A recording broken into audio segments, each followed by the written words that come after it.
Bom dia. Eu, por força do hábito e pelo tempo que tenho, achei mais fácil escrever um texto e fazer a leitura. Ele vai ser projetado ali para quem queira acompanhá-lo, né? Na pessoa do senador João Capiberibe, presidente dessa comissão, agradeço o gentil convite para essa audiência pública e aproveito a oportunidade para saudar a todos os membros da Comissão de Direitos Humanos e Legislação Participativa e, particularmente, os membros da Subcomissão Permanente da Memória, Justiça e Verdade dessa Casa, o Senado Federal. Também cumprimento os companheiros que querem nesse debate, o Junei, que ainda não chegou, o Aurélio Rios, o Cláudio Fonteles, a Maria Eliana Pinheiro, e até hoje de manhã achava ainda que o Matheus Guimarães, sobrinho do Alexandre Guimarães, também estaria, né? Por fim, cumprimento uma outra pessoa que não está presente, mas é fundamental nessa história, que é a Maria de Nazaré Pedrosa, a quem dedico esse momento e este texto. E na sua pessoa também saúdo todos os presentes aqui nesse recinto. Por fim, gostaria também de agradecer ao senador Randolph e ao deputado Chico Alencar, através dos dois, né, foi através deles que pude, então, estar aqui com vocês nessa mesa.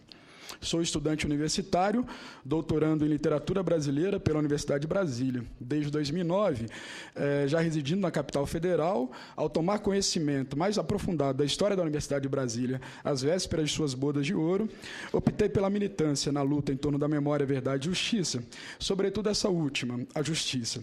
Obviamente, defendendo uma concepção de justiça não revanchista, muito inspirado naquela experiência de países como a África do Sul, quando da apuração dos crimes de Estado cometidos durante regimes autoritários.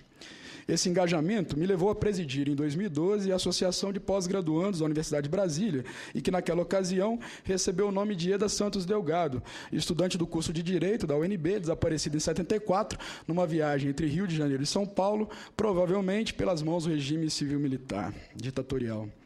No ano passado, além de integrar o grupo de trabalho que investiga a estrutura de repressão na Universidade de Brasília, nos arquivos públicos brasileiros, como parte das atividades gerais da Comissão Anísio Teixeira de Memória, Verdade e Justiça da UNB, organizamos, através de um edital promovido pela UNB na ocasião do seu jubileu, um seminário no emblemático auditório Dois Candangos, da universidade, quando pudemos, em 3 dias, colher depoimentos de quase 30 estudantes que viveram e protagonizaram os 50 anos da história do movimento estudantil na universidade, desde 62. Ouvimos e debatemos com importantes militantes e lideranças estudantis como Luiz Pontual, Paulo Speller, Nazaré Pedrosa, Fabrício Pedrosa, Bete Almeida, Maria Tchelle de Almeida Vasconcelos, Edilberto Campos, Mário Balaban, Zé Bezzi, dentre outros. Para encurtar a prosa, foram essas escolhas que me trouxeram, portanto, a essa audiência hoje. Tenho 35 anos, nasci em 78 e cursei a série inicial do Fundamental em 84. Vivi, pois, o período final da distensão, o final da distensão. Portanto, é como herdeiro dessa história nacional ou como alguém que vive a herança e o legado deixado ao contemporâneo por ela, que gostaria de lhes falar nessa manhã. E por essa via, tento evidenciar de que modo, na minha condição de juventude do presente, é possível nos comprometermos com todos vocês que se vincularam a essa bandeira nos últimos 49 anos, portanto, me precedendo no tempo e que certamente muito mais tem a dizer sobre o tema proposto a essa audiência pública. Espero, mesmo assim, contribuir. Passemos ao tema. Creio que o debate sobre o financiamento do aparato ditatorial brasileiro, que me foi pedido como tema a ser abordado, particularmente do período entre as décadas de 60 e 70 do século XX, nos seus nexos nacionais e internacionais, exija 3 frentes distintas, mas complementares de enfrentamento. O primeiro seria entender a formação do aparato repressivo no Brasil pré-golpe civil-militar de 64. E que passa pela investigação de um grupo que ficou conhecido como IPES-IBAD, Instituto de Pesquisa e Estudos Sociais e Instituto Brasileiro de Ação Democrática, respectivamente, organizado espacialmente em Minas Gerais, em São Paulo e no Rio de Janeiro. Esse segmento da elite empresarial brasileira se articulou ao capital internacional, o setor empresarial multinacional associado, bem como aos militares. Essa extensa e complexa articulação foi nomeada, portanto, de IPES-IBAD. Os interesses da elite empresarial brasileira, em consonância aos interesses do capital internacional, no sentido de articulação capaz de disputar a condução do país via instauração de um governo autoritário, ganharam forma quando se aproximaram dos militares, especialmente da Escola Superior de Guerra. Foi aí que passaram a atuar em bloco na defesa de um projeto de modernização pela via internacionalista, portanto, distinto daquele idealizado por Jango, e que tinha como suporte o setor empresarial multinacional associado. Ou seja, defendiam como projeto de futuro a retomada de uma fase anterior do desenvolvimento brasileiro, aquela na qual imperou a dependência econômica nacional ao capitalismo internacional. A historiadora Heloísa Starling, da UFMG, nos anos 80, dedicou seus estudos de mestrado ao tema do Ipsibad, e que foram sistematizados sob o título Senhores das Gerais, os Novos e Confidentes, o Golpe de 64, escritos a partir das memórias do general Mourão Filho e dos acervos do Arquivo Público Mineiro e da Assembleia Legislativa de Minas Gerais. Sobre esse momento do golpe, há um interessante comentário feito pelo famoso escritor mineiro João Guimarães Rosa, em 3 de abril de 64, a sua tradutora Harriet Dionis. À época, Guimarães Rosa também era secretário de Fronteiras do Brasil, diz ele. E aí cito, né? E como a senhora terá acompanhado pelos jornais, o grande movimento cívico-militar que nos livrou de João Goulart e seus perigosos agitadores se desenrolava aqui, enquanto eu trabalhava nas notas, fazendo justamente com o burrinho pedrez na travessia do córrego da Fome Cheio. Minha casa é encostada ao Forte de Copacabana e eu tinha que comparecer ao Ministério, que é encostado ao Ministério de Guerra.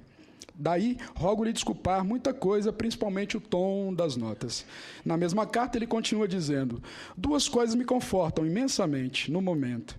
Sua esplêndida performance com o nosso The Little Donkey e o fato de ter a rebelião contra o governo pró-comunista de João Goulart ter partido do nosso estado de Minas Gerais e as tropas que se arrojaram, rápidas e disciplinadas maciçamente contra o Rio de Janeiro, foram as de Minas, descendo das montanhas a nossa gente do sertão, do grande sertão dos Backlands. Passemos agora ao segundo enfrentamento. Ele se refere à compreensão de outra fase da montagem do aparato repressivo, agora já no contexto pós-68, e do ato institucional número 5, com a criação da OBAN e seus nexos com o DOI-CODE. Um dos primeiros documentos publicados pelo Cláudio, intitulado A União Indústria Militar, disponível no site oficial da Comissão Nacional da Verdade, deixa inequívoca não só a existência dos referidos aparatos repressores, bem como a participação do general Ustra e do empresário Boylissen, o diretor da Ultragás, na orquestração dessa estrutura estatal de produção do terror e do medo. Esse enfrentamento em específico, pela notória importância, se comparado ao seu sucesso em relação às outras estruturas de repressão, vem sendo largamente pesquisado pelo grupo da CNV, o grupo de trabalho em específico, coordenado pelo José Paulo Cavalcante Filho, e que tem a tarefa de investigar a estrutura da repressão. Os resultados dessas investigações desejamos que comecem a ser disponibilizados o quanto antes.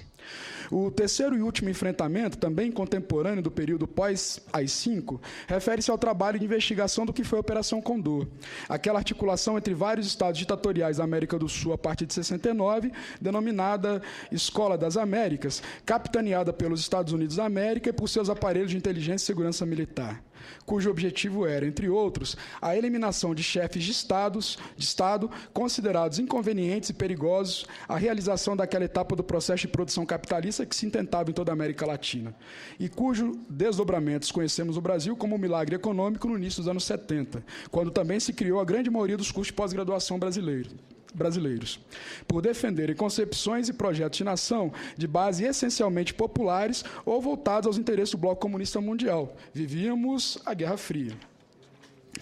Foi no primeiro governo Vargas que assistimos a uma enorme alavancada estatal no sentido de fomentar e articular a integração do mercado interno nacional, capitaneada pela economia urbana e industrial do Sudeste, sobretudo do Rio e São Paulo, quando estes protagonizaram a abertura de outro caminho, embora muito determinado pela crise internacional de 29, no sentido de uma diminuição da dependência nacional à economia externa, ao fomentar a produção, circulação e consumo de mercadorias em território nacional.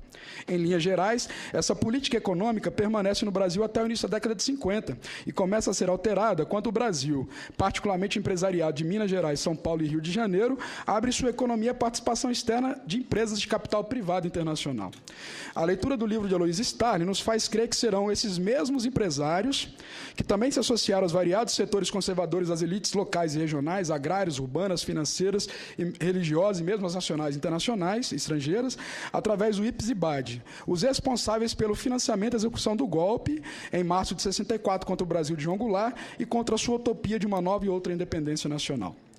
Muito do protagonismo contra Jango foi assumido nas ruas de Belo Horizonte nas famosas marchas da família com Deus pela Liberdade e em defesa da tradição, família e propriedade, como era o caso da Linde, a Liga da Mulher Democrata, chefiada por Lígia Magon Vilar, esposa do advogado e gerente da rede Ipsibade, Aloísio Aragão Vilar. A alegação dada era de que, se tínhamos um presidente em vias de fazer do Brasil uma república comunista, ao propor as reformas de base, à época símbolo da luta por um Brasil popular, era preciso um movimento de reação rápida que lhe impusesse lógica contrária. Um governo que construísse um Brasil para as elites, sob a coordenação ideológica, bélica e econômica dos Estados Unidos da América.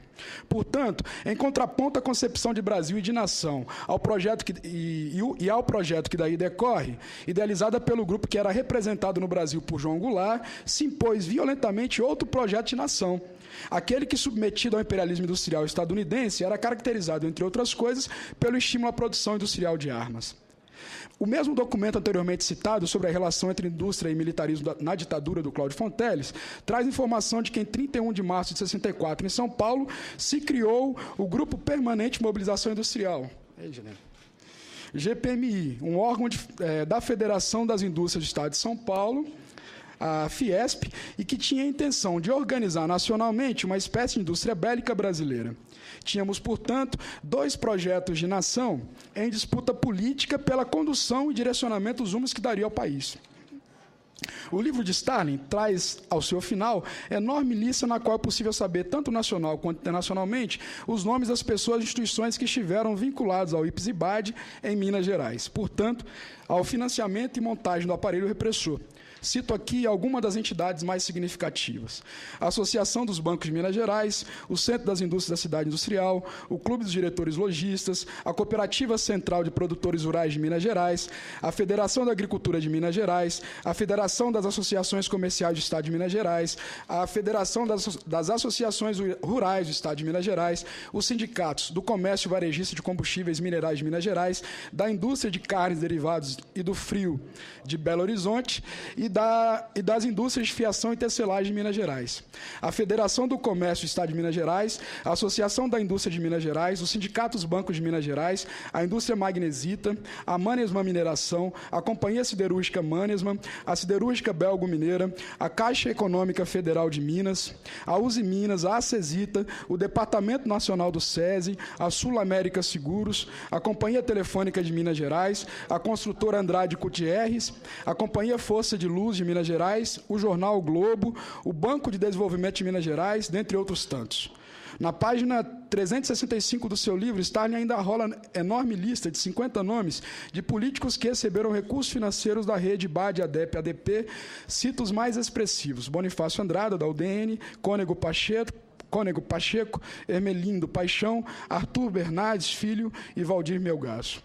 Quanto ao OBAN, o caso de maior relevo é a participação do Grupo Ultra, particularmente do sádico e sombrio e dinamarquês Henrik Boylissen, que não só disponibilizou enormes quantias de dinheiro para montar a Operação Bandeirante, dando subsídio à existência material, às torturas e mortes no DOI-CODE, criando uma milícia extraoficial e clandestina nacional para o aniquilamento de ativistas.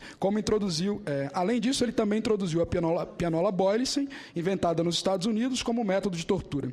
Assim, o período que se estende entre o AI-5 e o início da distensão, em 77 e 8, é também o de maior violência contra os cidadãos brasileiros. É nos anos 70 que morrerão Anísio Teixeira e Paulo Dionísio, de Vasconcelos, e que desapareceram a grande maioria dos ativistas contra o regime militar, sobretudo estudantes, a exemplo de Onestino Guimarães, Eda Santos Delgado e Paulo de Tarso Celestino. Encerrando. Na revista Caros Amigos, de maio de 2012, no artigo Os Donos do Capital, no apoio ao terror de Estado, arrola-se um conjunto amplo de nomes que estariam na base do financiamento da OBAN, junto de Boylissen, né? E aí é uma lista bem grandinha.